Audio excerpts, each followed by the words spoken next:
Heard around the world by everybody and their mama. The Jesse Lee Peterson Radio Show. My good friend is here. A good friend, folks. David Limbaugh is with us. And David, not only is he a good friend, he is an expert on politics and Christianity. He's a lawyer, columnist, best-selling author, and the brother of radio talk show host Rush Limbaugh, another brave soul, brave and good soul. And I wanted to talk to David about his brand new book, Jesus on Trial. A lawyer affirms the truth of the gospel. Very, very interesting book. David, good morning, sir. Welcome to the show. Jesse, how are you? It's been too long. I know, man. It's good to have you back on. Congratulations on your book. It is great. Thank you. Thank you for having me on. Well, I'm a mere layperson, an amateur compared to your expertise, but I don't say that flippantly. I say it sincerely. But I did what I could. I did my best to present the case for the truth of Christianity. Yes, and you did an excellent job on it. You used to be a skeptic when it comes to Christ and all that, right? Yes, I always believed in the God of the universe. I don't believe you can look out at the glories of creation and have any doubt unless you're just close to it that God created it. But I had doubts about whether the Christian God was the real God or the biblical God. So I didn't buy into all that yet, even though I was raised in a church. I don't think the lessons Jesse took hold with me. Yes. Were you an atheist? Never an atheist. I just wasn't buying into the divinity of Christ, the triune God of the Bible. I just didn't quite get it. That's really because I didn't give it a chance. Yeah. Ultimately, I didn't give it a chance. When I studied the evidence, when I studied theology, when I studied apologetics, it found that it was inescapably true. But, I tried, like so many college students and different young adults, to remake God in my own image, my perception of who a moral God would be, not realizing that actually the God of the Bible revealed himself to us. So we don't have to go through all those hoops if we'll just open our eyes up to what's already been revealed to us. That is so true. Is there proof that Jesus is real? I think there's abundant proof.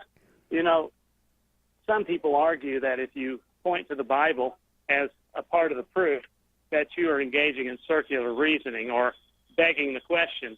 But in fact, when you can show the biblical record and the reliability of the witnesses and establish that, and then go on further to prove that the Bible itself is more reliable than any other document of the ancient world, Greek, Roman, or any other, then you're not engaging in circular reasoning, because you find out through textual criticism and subjecting the Bible to all kinds of tests that it is really the book that was originally written by the apostles and by the writers some 20 to 40 years after the events they describe occurred, which is a remarkably short amount of time, and that those documents were transferred down to us as originally written. Yeah. That's pretty eye-opening stuff, Jesse, pretty moving stuff. So, yes, the evidence is that Jesus actually appeared in history, and his body was resurrected, and it changed and transformed the disciples' lives.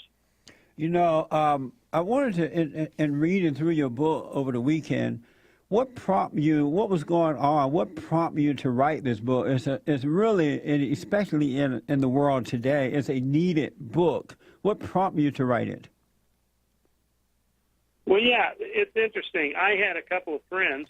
I have a couple of high school friends, actually, that go back as far as grade school, who approached me at our annual dinner meeting, and they were kind of challenging me about Christianity, saying that they didn't see how any rational person could believe in Christianity. And I didn't do a very good job, Jesse, of acquitting myself and persuading them that I was a rational believer and that there was clear and compelling evidence about the truth of Christianity's truth claims. I was cordial to them and nice and all that, but I didn't really do a good job. And then within 3 days, as it would happen, Gregory, my publisher, approached me to do this book. And I thought this could be providential promptings, two things happening in such close proximity. Maybe I'm getting a calling from God. I don't claim that I know that, but it's just possible. Right. But when I was originally asked, I kind of balked because I'm not a theologian and I'm not an apologist with formal training, but I finally decided that precisely because of my background of skepticism, I might be able to reach people that the pastors and the theologians can't. And also I have somewhat of a secular platform, and maybe I can reach people that way too. So I kind of changed from being scared about doing it to kind of embracing it and wanting to do it and wanting to do as good a job as I could do. So that's where we are. Right on, man. Very nice. That's an excellent story there. The Bible used to be known in part as a history book as well as a religious text. Has that changed? Oh, Jesse, there's no question that it is, because in our postmodern age, we first went through the modern age where all this, the credibility of the Bible was subjected to all kinds of doubt and all the rational tests, and nobody accepted the Bible anymore. And so now, I think, and then the postmodern era challenges the very idea of truth itself. Yeah. And so we're facing challenges that the previous generations didn't face. The pre-modern era pretty much everybody accepted that there was a creator, whether they were Christian, Islam, or Muslim, or whatever, and they accepted that religion and rationality were compatible. Yeah. But then the modern era came, the Enlightenment, and they challenged all that where, no, it's irrational to believe in God. We don't believe in the supernatural. And then it descended into further chaos with the postmodern era, which attacks the very idea of truth. And so it makes it difficult. It makes it difficult for our college students who are taught by professors who indoctrinate them into believing that they don't even know if a proposition is true, if the opposite of that proposition is false. Right. They don't even understand the self-evident nature of what is called the law of non-contradiction. So it's pretty tough times to live in, Jesse. That makes it all the more important that we tackle it. That's right. Let me take a short break. We'll come back and finish up. David Limbaugh, brand new book, Jesus on Trial. A lawyer affirms the truth of the gospel. Back in a moment.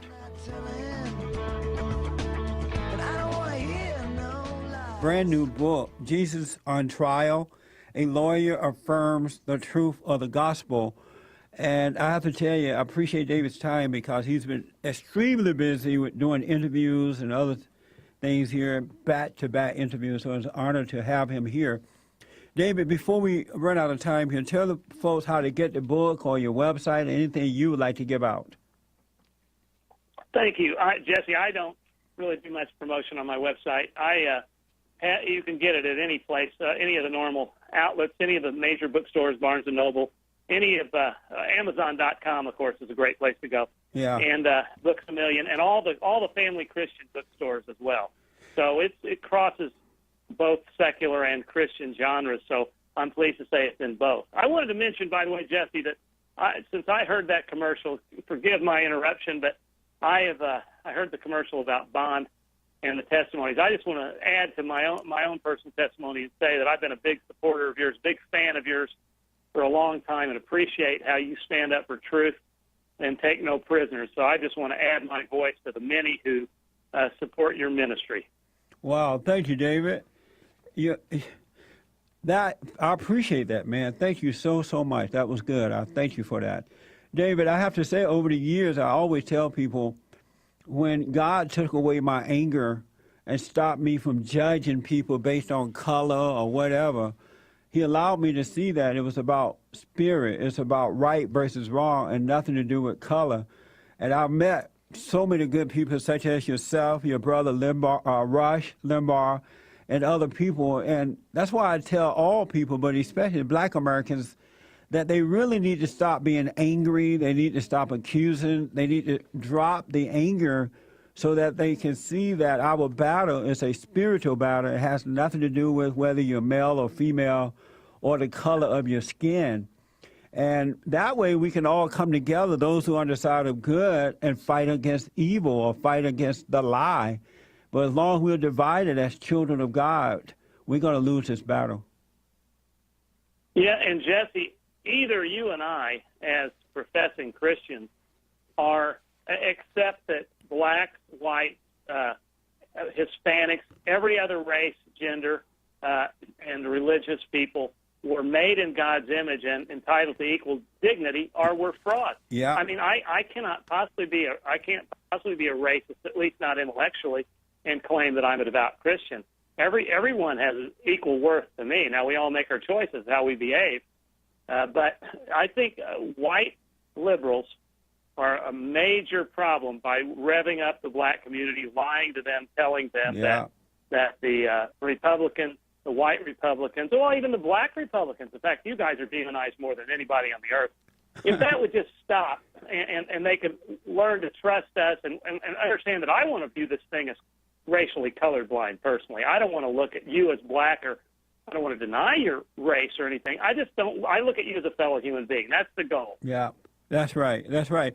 I wanted to know only two more things. Well, so many other things, but because of time, I wanted to know, how did this book affect your life? Did it enhance it in any way, or did you discover anything that you had not realized? You write about Solomon in Ecclesiastes, how he examined life and questioned things and his conclusion.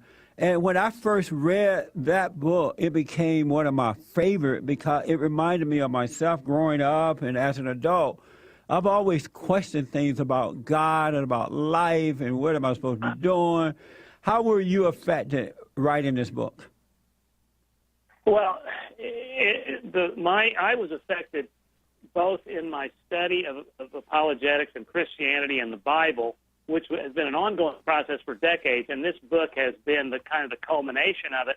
And I did a lot more study, but it's largely a reflection of my spiritual journey. But I've also been affected by the book because I think the closer you get to the flame, the more it impacts you and the more it resonates with you and the more you feel a relationship with Christ. As long as you don't make it so intellectual and forget the experiential side, which is very important. What Christianity is all about is a relationship with Jesus Christ. And so we need to go to the Word of God and the Bible and in prayer and exercise the spiritual disciplines to get closer. But you're right on the Ecclesiastes point. Paradoxically, that book ends up being a great affirmation of all that is good about God. It's like you say, a reflection of Solomon. We believe it was written by Solomon, and interestingly, ironically, he had everything. He had everything going for him, the smartest man in the world ever, and all the riches and everything, and yet he was miserable. He was miserable, and everything was vanity. Everything was for naught until we see the ultimate purpose of the book, which is accept that everything is meaningful when you turn to God. Everything is for naught unless you reside in the bosom of the Lord. And so I think ultimately it's a positive message. It's just kind of an ironic way to get, but so is your history, as you just analogized it to your personal experience. I think that's great, the way you, and that's what's so cool about the Bible is that these lessons apply to each one of us individually. They apply to us collectively, so that every time you're reading the Bible, it says it's the living Word of God. That means this is God actually talking to you and I individually as we read it. Now, that may sound a little weird to you or your listeners, but I really believe he's talking to us. It's a book that is alive. And it screams out at each one of us individually and where we are. Yes. One last thing about Ecclesiastes. I just happened to run up on it. A friend of mine gave me a Jewish Bible, and I was reading through it, and I ran up on that. No, I had never don't remember hearing about Solomon and Ecclesiastes, Solomon. And when I read it, it's almost as though I read it about myself. It was so nice because I remember growing up, I used to ask my grandparents and other family members about all kinds of things concerning God and life and purpose. And when I read that, knowing how smart, and I don't compare myself to him at all, but it was like I was reading about myself. It just really, really resonated with me a lot. and it just spoke to what I had been dealing with. That's so great. And, of course, it changed your life totally around. Yes, absolutely. Well, David, it's an excellent book, Jesus on Trial, a lawyer's affirms the truth of the gospel. And the book is so popular, you probably can get it at the average supermarket today. It's everywhere. I hope. Well, you're a good man. Well, thank you so much for having me on. Yes, David, you're a good man. You have a great family, and God bless you for writing this and what you're doing for the sake of good. Thank you, David. Well, God bless you, too. Thanks for having me on. You take care. All right, buddy. Amazing stuff, folks. You got to read David Limbaugh's book, Jesus on Trial, a Lawyer Affirms the Truth of the Gospel. And I'm telling you the truth about the Ecclesiastes book. When I read that, I could not put it down. I even talked about it in my Sunday morning services. And I recommend reading the book and reading the Bible. But don't read the Bible to remember. Read the Bible to discover, to allow the truth to be revealed to you. And then you would see beyond the known. I like that. That's pretty smart. You would see beyond the known, folks. I'm telling you. So check it out, all right? After this break, I will get to your calls, 888-7753-773. Should you spank or whoop your kids? Should you do that? I want to know right after this break, 888-77-JESSE. Back in a moment.